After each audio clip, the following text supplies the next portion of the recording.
I don't know if you guys picked up on this by the way I walked on stage or maybe by the way I'm dressed, but I am a go-getter.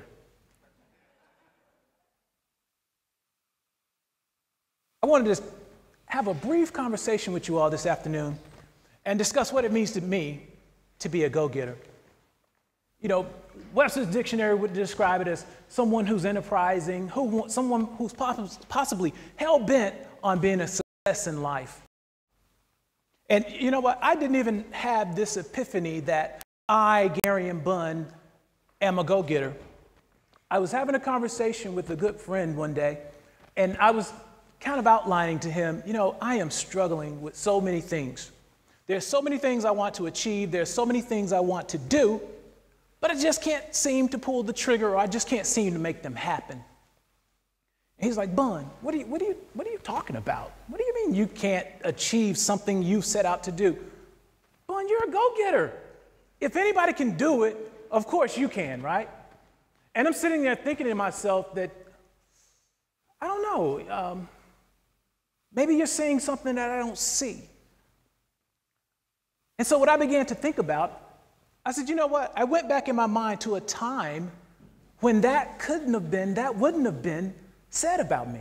So what I want to do today, I want to outline this idea that I had. I want to outline to you how I made the progression, right? And I call it a progression from being this guy who was not considered a go-getter to a person who years later is considered a go-getter. Now, that may not be your goal. That may not be something you aspire to be. And it was nothing that I necessarily aspired to be, but it was something that was thrust upon me, right? About 5 years ago, I was sitting in my office and I had what I call an epiphany. I said, I want to be a motivational speaker. I'm going to motivate people.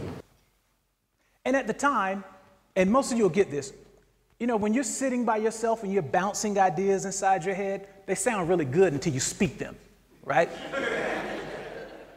I'm sitting in my office, I'm thinking, I want to be a motivational speaker. I'm going to motivate people. I get out of my chair, I leave my desk, and I walk over to some other friends' office, and I want to share with them this epiphany that I've had. And I said, guess what? I have figured it out. I know what I want to do with the rest of my life. I know what I want to do when I grow up. And this was only 5 years ago. I know what I want to do when I grow up, right? I was like, Garion, what is it? What do you want to do? I said, I want to be a motivational speaker.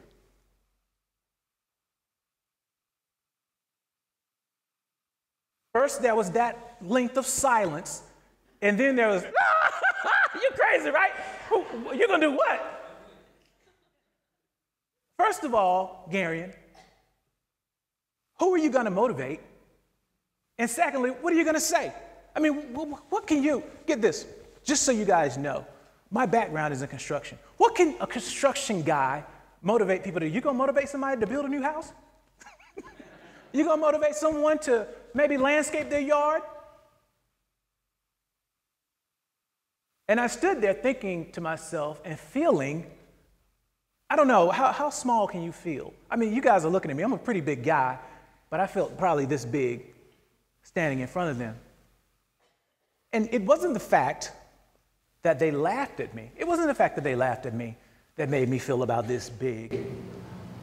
It was the fact that at some point along the way, at some point during our relationship, I had shown them something that I didn't necessarily want them to see. What do I mean by that? When you're sitting at home, right, that is the real you, or we call that could possibly be the real me. And then we have this facade or this person that we put on when we leave our homes. This is the person, this is the me that I want people to see. But then there's also that me or the real me that sits at home every day or every night. But when I'm in public, that's the me that I want people to see. And I was thinking to myself, at some point I had shown them something that led them to believe that I couldn't achieve that task that I told them I could achieve. And I got to thinking, I was thinking about Snow White and the Seven Dwarfs. How many of you guys are familiar with Snow White and the Seven Dwarfs? Right? Many of you are, I believe that. And as the story goes, Snow White's mother had been wanting a daughter, right? She had been wanting a daughter for some time, and all of a sudden, I don't wonder how that happens, all of a sudden, she's pregnant or has Snow White. Some time goes by, and her mother passes away, and her father remarries, and it says that her stepmother was extremely evil. And the way the story goes, she had a magical mirror, and just so you guys know, my pink mirror is not magical, it's just a mirror. But she would look in the mirror daily, and she would say, "Mirror, mirror in my hand, who is the fairest in the land?" And from what you learn from the story, now, I've learned a lot from Snow White and the Seven Dwarfs. Mirror, mirror in my hand, who is the fairest of the land? And the mirror would say, "Of course you are." And this is what I found to be true about Snow White and the Seven Dwarfs and this particular mirror. The mirror never told a lie. The mirror was always honest with the queen. Get this, our mirrors are always honest with us. You know what? How do I look today? Do I look fine in this outfit? The mirror is telling you, no, you don't look good in that outfit. But guess what you do? You leave your house in that outfit anyway. Your husband, being your mirror, "Honey, how do I look in this outfit, honey? You look great." He lies to you.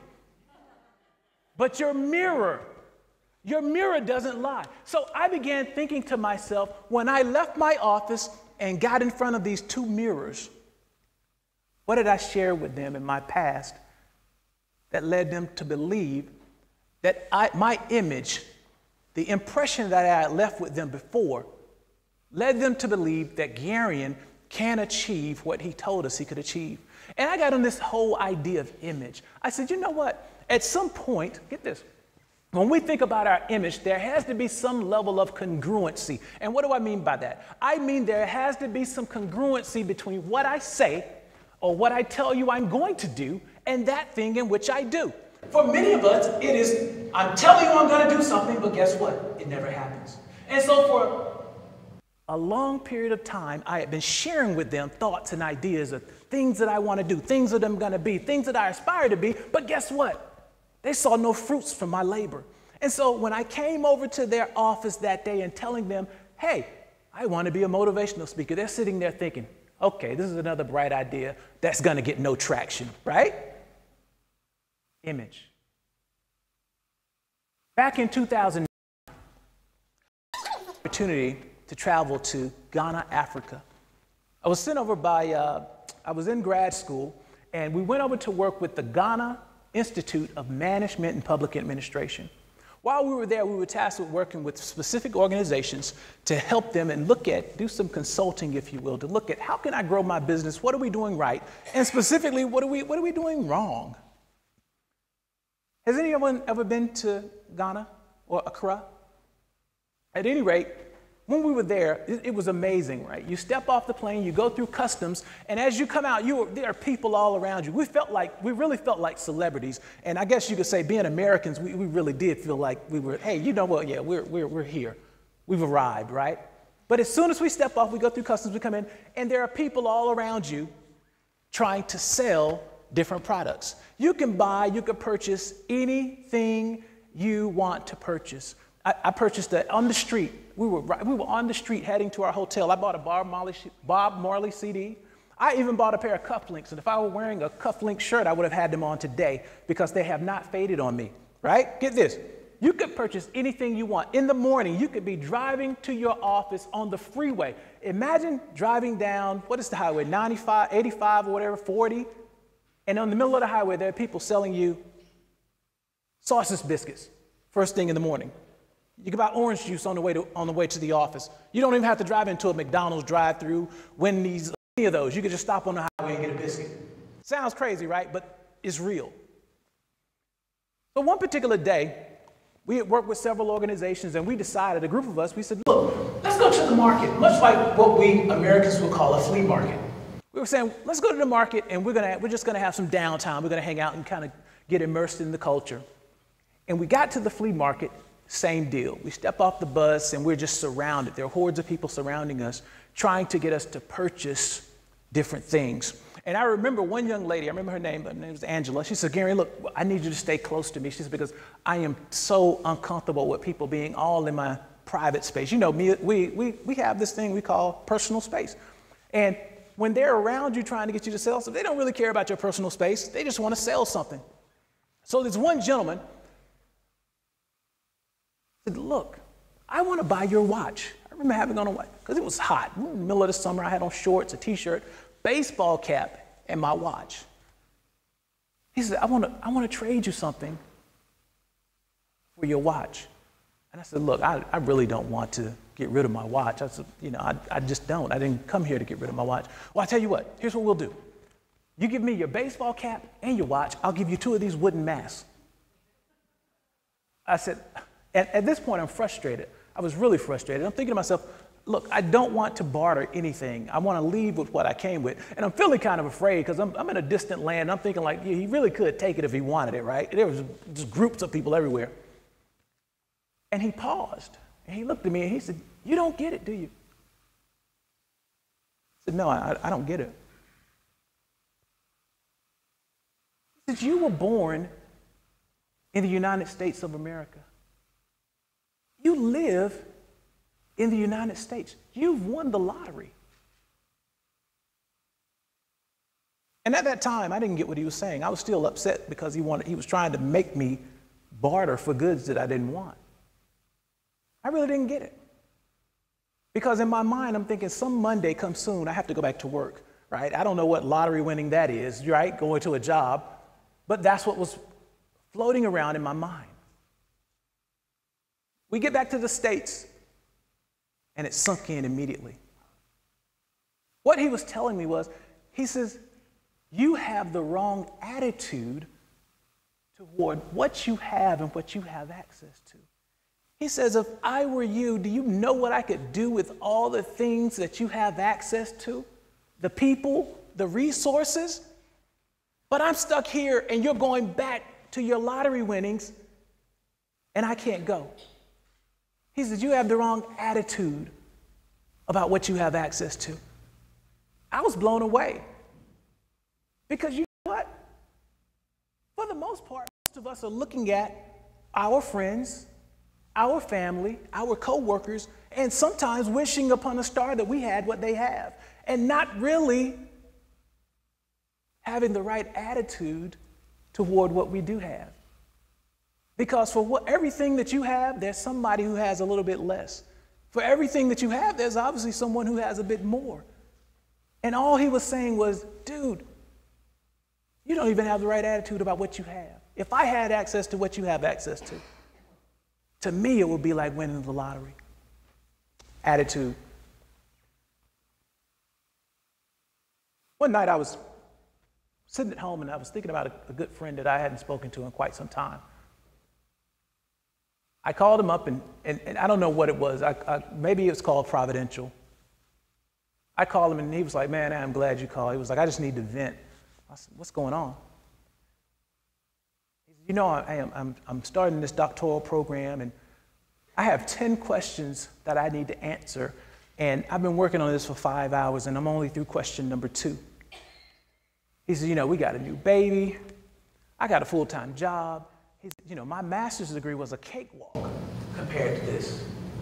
And at some point in the conversation, my experience from my coworkers, my experience, the things I learned from Africa, bringing them back to the States about my attitude kicked in.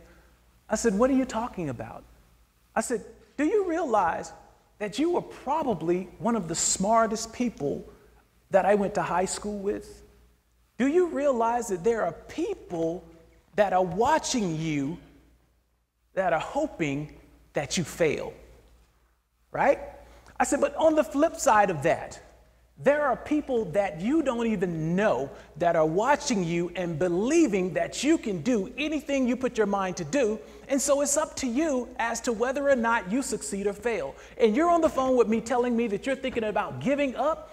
Guess what? Someone needs you to get your doctorate so that they can do something in their lives. Maybe they're not getting a doctorate. Now, your doctorate won't help them get a pay raise. It might not help them get anything greater on their job. But just by the sheer fact that you've achieved something, somebody is sitting back and saying, if Daryl can do it, guess what? I can too. I said, your motivation needs to be that you have a wife and a daughter that are looking to you to be successful. Your motivation should be that there are two people, for me, this was for me, I got mixed up. I said, your motivation should be that there are two people sitting in their office right now saying, he can't do it, right? And I was like, oh, no, you don't have to, that's me, right? Go-getters. They understand that their image is all about congruency between what they say they're going to do and what they actually do. Go-getters understand that their attitude toward what they have access to makes all the difference in the world. Go-getters understand that motivation comes from within, not from without. That's why I believe that I am a go-getter. Image, attitude, motivation. You know, and I do this sometimes. I get my mirror out that's not magical. Who's a go-getter? I am. Image, attitude, motivation. I want each of you, all of you. Can you see yourselves in the mirror? Yes, say yes. Yes. Who's a go-getter? I am. Who's a go-getter? I am. Thank you.